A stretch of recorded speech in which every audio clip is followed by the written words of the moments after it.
Welcome to OET Answers.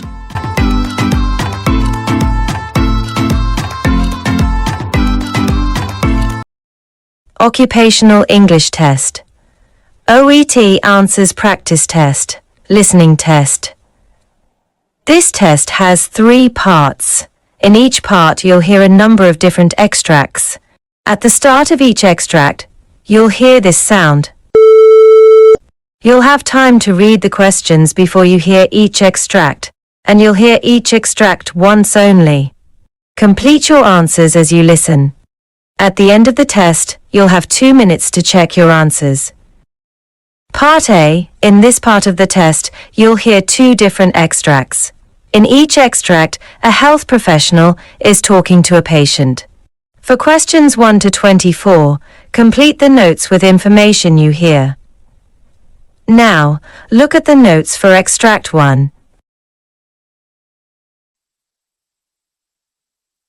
Extract 1, questions 1 to 12. You hear an oncologist discussing treatment options with a patient named Miss Sana. For questions 1 to 12, complete the notes with a word or short phrase. You now have 30 seconds to look at the notes.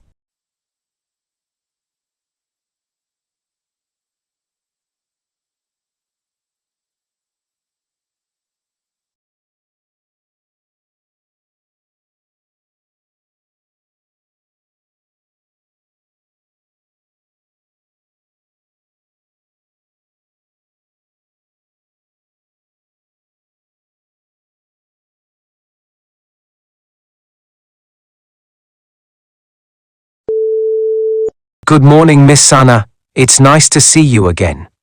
How are you holding up since the last time we met? Good morning, Doctor. I'm feeling a bit nervous, to be honest. There's just so much to take in and I have so many questions. I've been trying to stay positive, but it's tough. I understand completely, and I want you to know that you're not alone in this. We're here to support you every step of the way. So, let's go over everything in detail today, including any questions you might have. Does that sound good?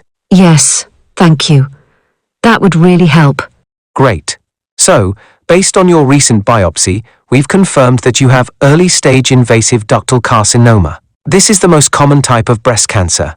And while it's always difficult news to hear, early-stage cancers often have very good outcomes with the right treatment. Let's discuss your options, starting with a bit of background if that's okay. Yes, please. What exactly does early-stage invasive ductal carcinoma mean? Certainly. Invasive ductal carcinoma, or IDC, means that the cancer began in the milk ducts but has started to invade nearby breast tissue. Being early stage, however, means it hasn't spread to other parts of the body, which is a positive sign. We're also in a position where treatment options are highly effective at this stage. Okay, that's a bit reassuring. So, what are the options for treating this? There are a few primary approaches we can consider. The first option involves surgery to remove the cancerous tissue. Many patients opt for a lumpectomy, which removes only the tumor and a small margin of surrounding tissue, while others choose a mastectomy, where one or both breasts are removed. Each approach has different benefits, so we can discuss these in depth based on your preferences and comfort level. What would be the difference in outcomes between a lumpectomy and a mastectomy? That's a great question. For early-stage IDC, both lumpectomy followed by radiation therapy and mastectomy generally have similar success rates in terms of preventing recurrence. With lumpectomy, radiation therapy is usually recommended to ensure that any residual cancer cells are targeted. A mastectomy can sometimes mean less follow-up treatment, but it's a more extensive surgery. We'd want to make this decision based on what feels right to you. I see. I'm a bit worried about the idea of surgery, but I also want to be as thorough as possible. What other treatments might be involved? That's very normal to feel that way. Beyond surgery, we would likely consider radiation therapy if you choose the lumpectomy. Additionally, because IDC can be hormone sensitive, we often use hormone therapy, especially if the cancer cells test positive for receptors like estrogen or progesterone. In some cases, chemotherapy is also recommended, but that depends on certain factors like tumor size and grade. We'll be conducting further tests to tailor the treatment specifically to your cancer. And this hormone therapy, what does it involve? Hormone therapy helps block hormones that can fuel the growth of breast cancer cells. For example, if your cancer is estrogen receptor positive, We would use medications to either reduce the estrogen levels in your body or block its action on the cancer cells. This therapy usually lasts for several years but has shown to be effective in preventing recurrence in many early-stage cases. That sounds helpful. Are there side effects I should know about? Yes, that's important to discuss. Hormone therapy can sometimes cause side effects like hot flashes, joint pain, and fatigue. However, many of these effects can be managed, and there are several options within hormone therapy, so we can adjust if any side effects become too disruptive. I appreciate knowing that, Doctor. I just want to understand everything fully. And about chemotherapy, how do we decide if I need it? Absolutely. Understanding is key. Chemotherapy is usually considered based on the tumor's specific characteristics, including size, grade, and whether it has certain proteins that may increase the likelihood of spread. Once we have the full results from your tumor profiling, we'll have a clearer picture of whether chemotherapy is necessary. If we do recommend it, we would discuss the duration and what you can expect from that course of treatment. I'm so grateful you're explaining all of this, Doctor. It's a lot to think about, but it's reassuring to have a plan. Is there anything else we should be looking at now? I'm glad to hear that it's helping.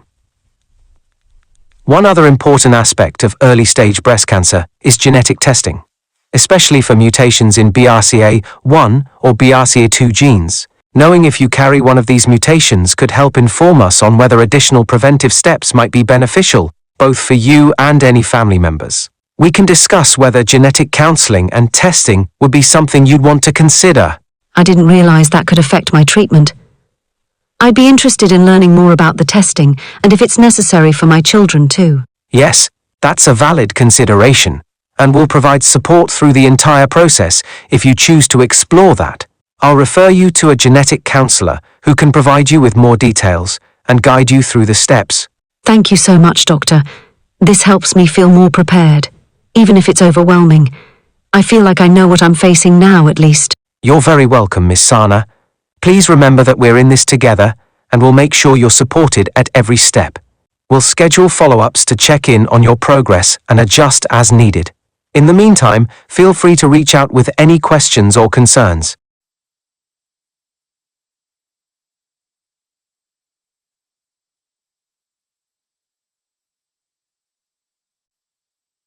Extract 2, questions 13 to 24. You hear a therapist talking to a patient called Mrs. Sherin. For questions, complete the notes with a word or short phrase. You now have 30 seconds to look at the notes.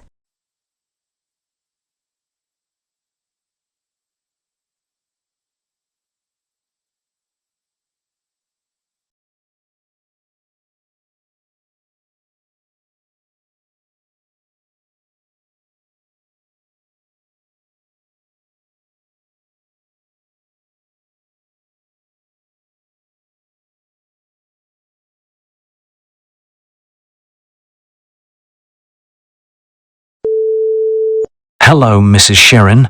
How are you feeling today? Well, it's been a bit uncomfortable, to be honest. My ear feels full, and I can barely hear from my left side. I understand.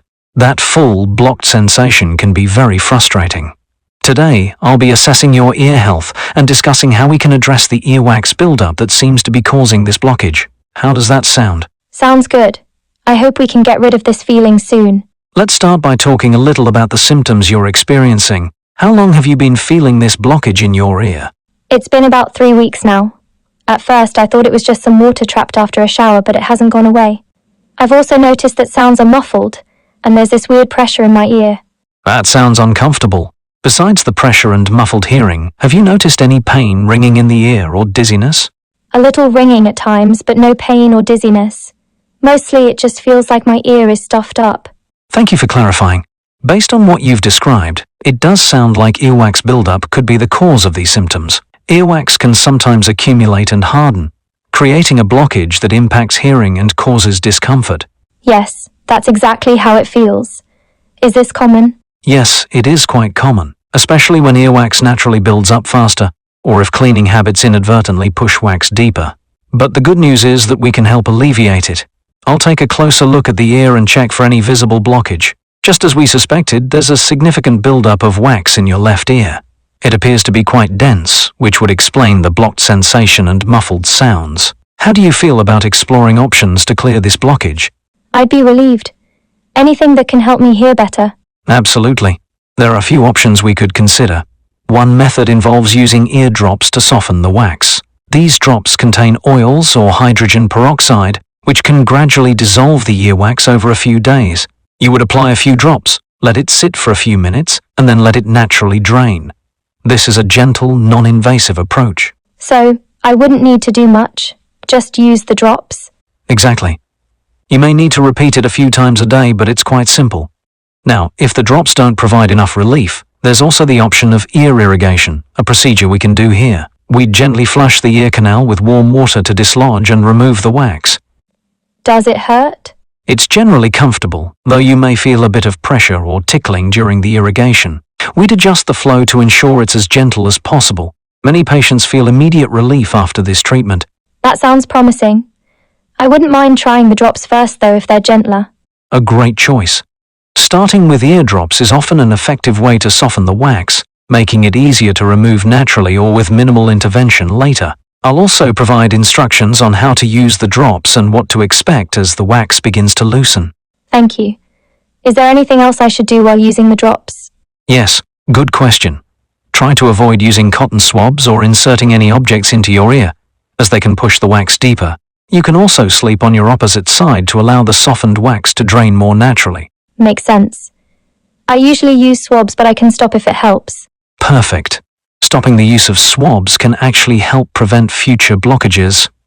Finally, if we don't achieve full relief after a week, we can consider the irrigation option to clear any remaining wax. That sounds good to me. So I'll start with the drops, and then we'll see how it goes from there? Yes, exactly. I'll provide you with the drops today, and we'll schedule a follow-up in a week to check your progress. If you're still feeling blocked, we can perform the irrigation then. I'm glad we have a plan to get you back to hearing clearly and feeling comfortable. Thank you. It's such a relief to know this can be managed. My pleasure, Mrs. Sharon. We'll work together to clear up the blockage and help you get back to normal hearing soon.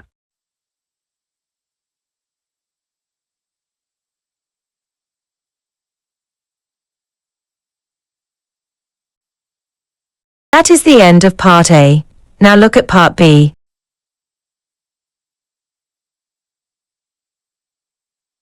Part B. In this part of the test, you'll hear 6 different extracts. In each extract, you'll hear people talking in a different healthcare setting. For questions 25 to 30, choose the answer A, B, or C, which fits best according to what you hear.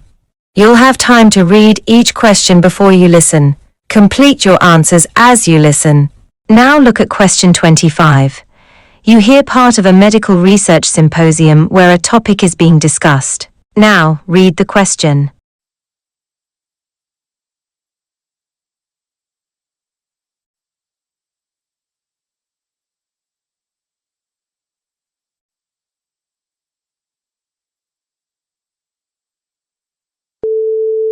Now I'll hand over to Dr. Collins, who has some insights on the gut-brain connection. Dr. Collins? Thank you. Now, if we look at recent studies comparing individuals with and without mental health conditions, there's compelling evidence suggesting that variations in the gut microbiome can influence symptoms of depression and anxiety. This is particularly significant given the rising prevalence of these conditions worldwide. However, what we're still working to fully understand is how these microbiome variations directly affect mood regulation. Because of this, further research is being prioritized to explore which specific bacteria may play a role and whether interventions targeting the gut can help alleviate symptoms.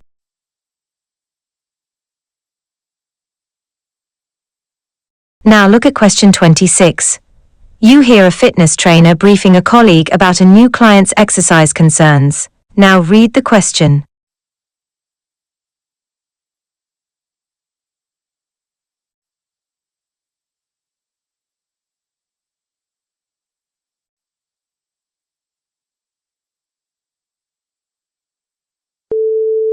About avoiding injuries. He mentioned that he's unsure whether strength training or cardio would be better for him, particularly since he's experienced minor muscle strains in the past. He's been doing light cardio daily but hasn't done strength training before.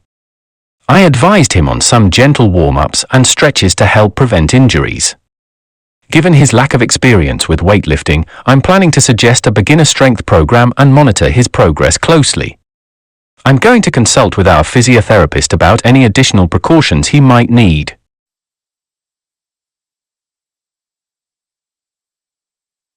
Now look at question 27. You hear a physician's discussion with a patient. Now read the question.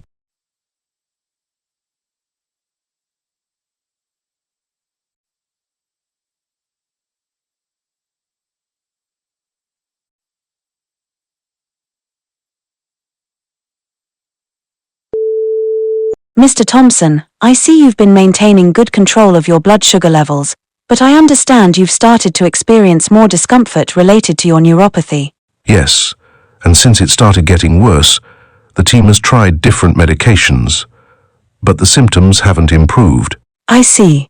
We've already explored gabapentin and duloxetine to manage the pain.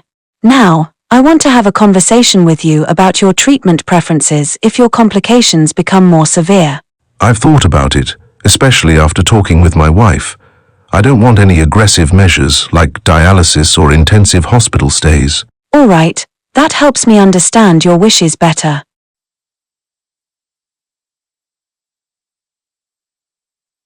Now look at question 28.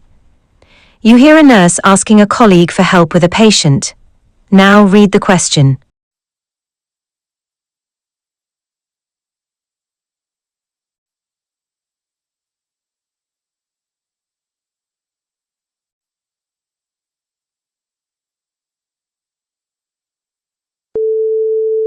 Alex, can you come and assist me with the patient in room 208? The man who started his new medication yesterday.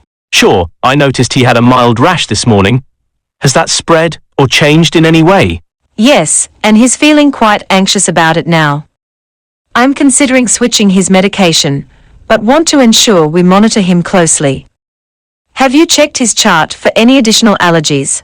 I looked at it earlier, and he doesn't have any other known allergies, but we should definitely update his records after this. What treatment are you thinking of giving him now?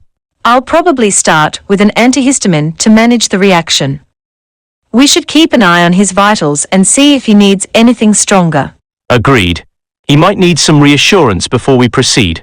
I'll talk to him about the plan while you get the meds ready. Perfect. Let's make sure he stays comfortable and calm.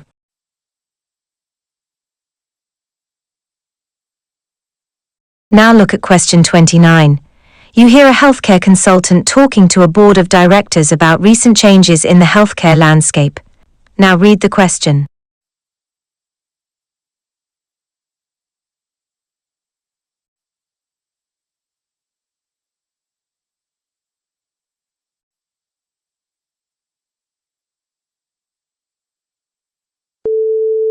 Thank you all for being here. Let me take a moment to talk through some of the recent industry shifts we're seeing, particularly with vertical clinical integration. We've noticed a lot of new players entering the field. Could you explain that? Absolutely. Lately, non-traditional players, retail giants, for instance, are getting heavily involved in primary care. They're investing in consumer-facing services like clinics and telehealth, which is shaking things up for established health systems. Traditional healthcare branding alone isn't enough to compete. Health systems now need to take more active steps to engage consumers, offering accessible primary care and direct services to stay relevant. And to really thrive, it's essential for health systems to control the premium dollar directly. Think of it as healthcare transforming into a form of retail therapy, where convenience and accessibility are paramount.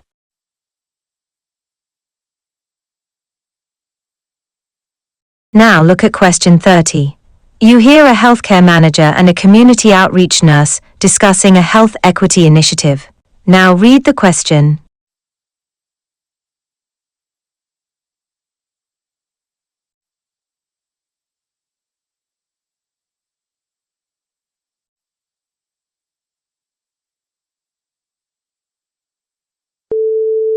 We need to revisit our health equity strategies. Yes, we usually start planning around now, don't we? Exactly. Last year, we partnered with some local community centres and hosted a couple of events to address disparities in access to care. I remember, I'd just joined the team then. It was a busy few days, but it was really rewarding, don't you think? Absolutely. But with all the recent attention on health equity, I think we'll have more people looking for resources and support this time. We should think about bringing in some additional team members, or perhaps training volunteers to help out. Good idea. Let's run that by the project coordinator and see if she has any other ideas for expanding our efforts.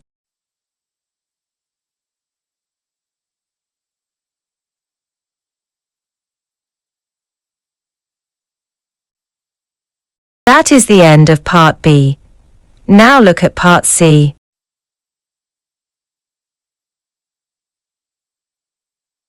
Part C. In this part of the test, you'll hear two different extracts. In each extract, you'll hear health professionals talking about aspects of their work. For question 31 to 42nd, choose the answer A, B, or C, which fits best according to what you hear. Complete your answers as you listen. Extract 1. Questions 31 to 36.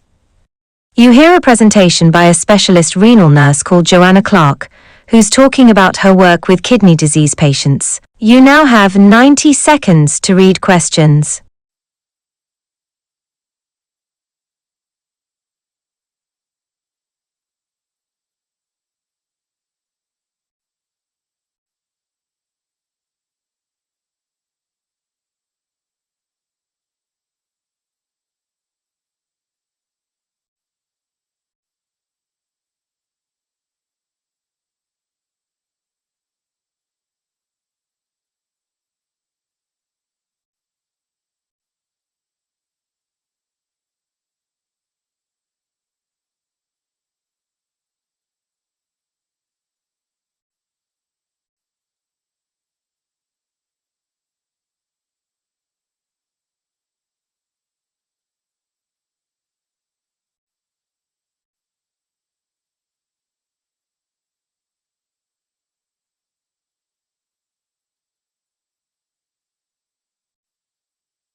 My name's Joanna Clark, and I'm a specialist renal nurse dedicated to helping kidney disease patients understand and manage their condition. Today, I'd like to tell you a bit about the type of work I do, and particularly about one of my patients. Let's call him Tom, who was recently diagnosed with kidney disease. I'll share his story to illustrate the type of challenges we face in managing this condition. Before I get into Tom's case, let me give you some background about kidney disease itself. It's quite a common condition, affecting around 10% of the adult population in the UK, though many people may not realise they have it. Chronic kidney disease, or CKD, develops gradually over time and often has no symptoms in the early stages. By the time symptoms appear, the kidneys may already have sustained significant damage, making treatment options more limited. This is why early detection and intervention are critical, and one of the main goals of my work is to raise awareness of the signs and symptoms of kidney disease, like high blood pressure, fatigue, or swelling in the legs. Now, let me tell you about Tom. Tom is a 55-year-old man who initially came to his GP complaining of unusual fatigue and swollen ankles. He works in a physically demanding job and had always considered himself healthy, so he was a bit taken aback when his GP suggested testing his kidney function. Like many people, he wasn't familiar with kidney disease and didn't think he was at risk.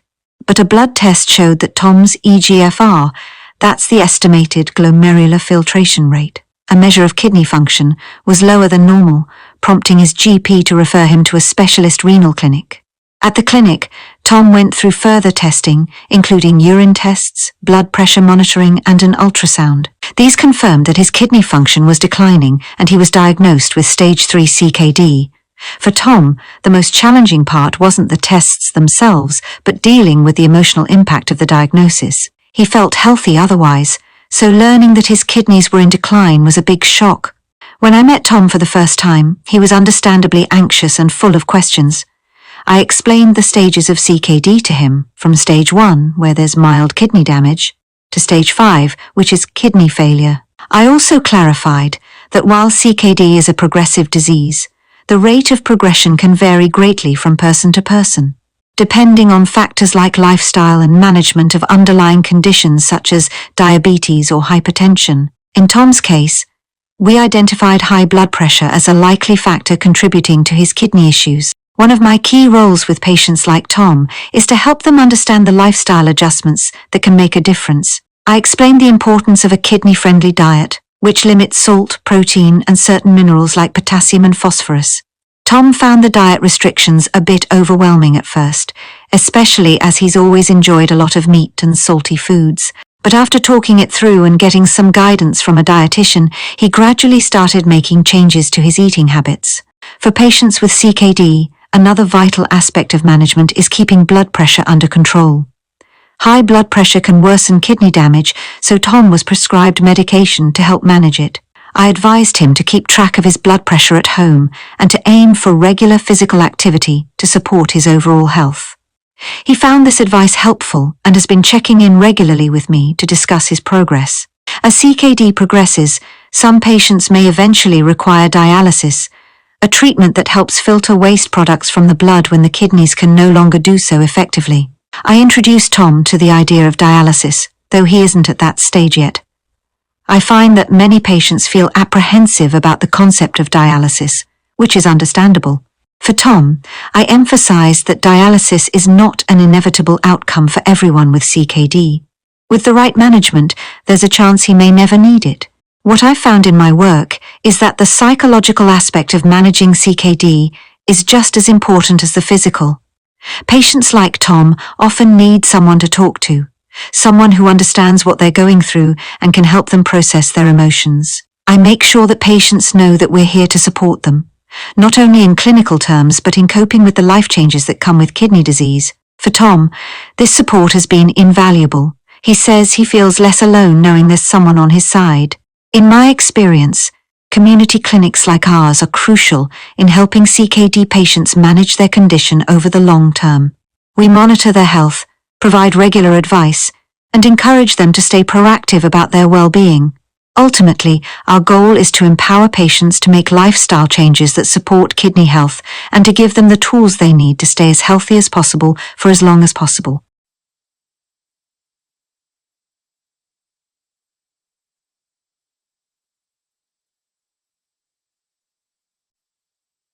Extract 2. Questions 37 to 42.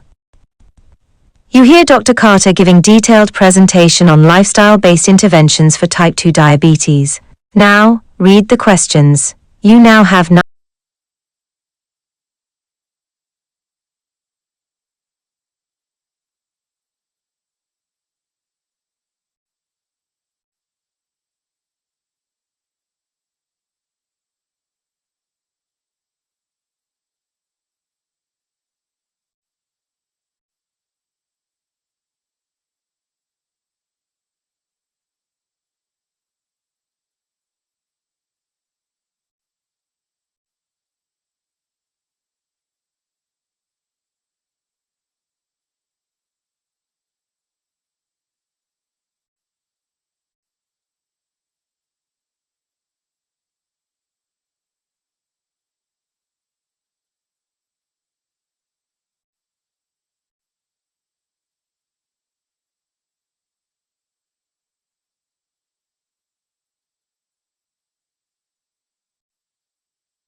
I'm Dr. Carter, a specialist in endocrinology with a particular interest in lifestyle-based interventions for type 2 diabetes. Now, while we know type 2 diabetes is often managed with medication, research and clinical experience increasingly highlight the power of lifestyle changes, specifically in diet, exercise, and weight management to control blood sugar levels. Many patients believe medication alone will manage their diabetes, but lifestyle changes play a critical role in not only controlling the disease but also in preventing its progression and associated complications. Today, I'll share some insights on how these changes work and offer an example from one of my patients.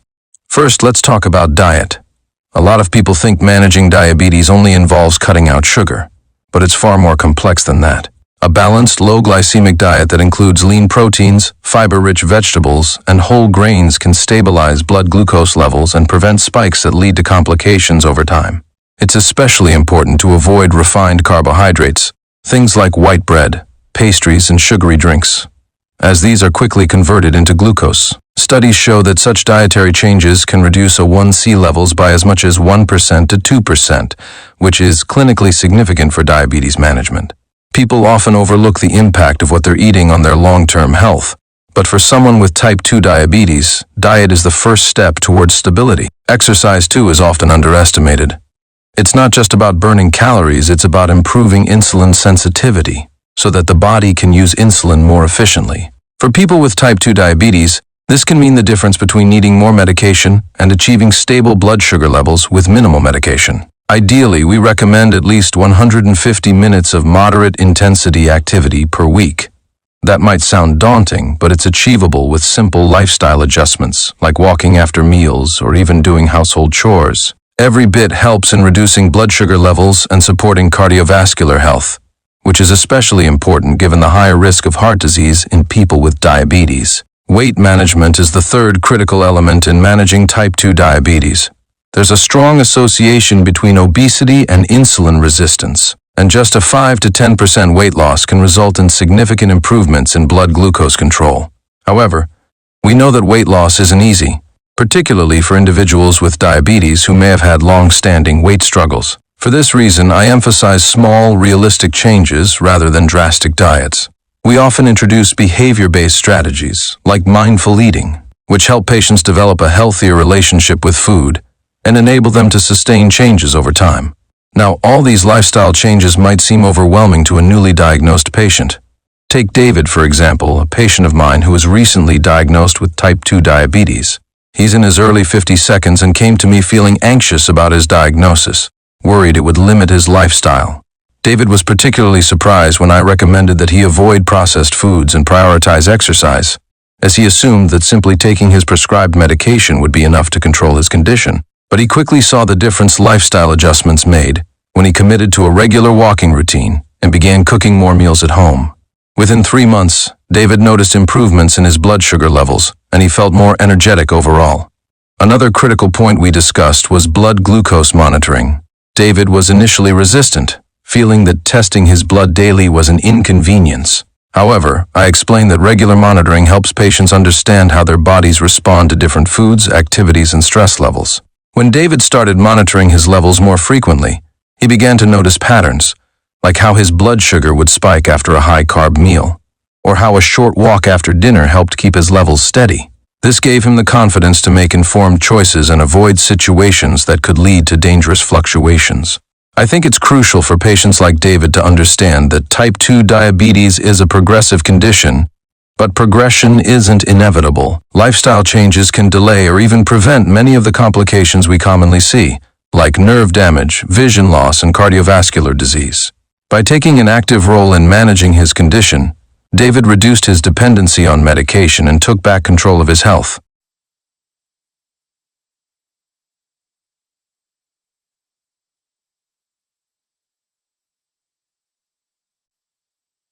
That is the end of Part C. You now have 2 minutes to check your answers.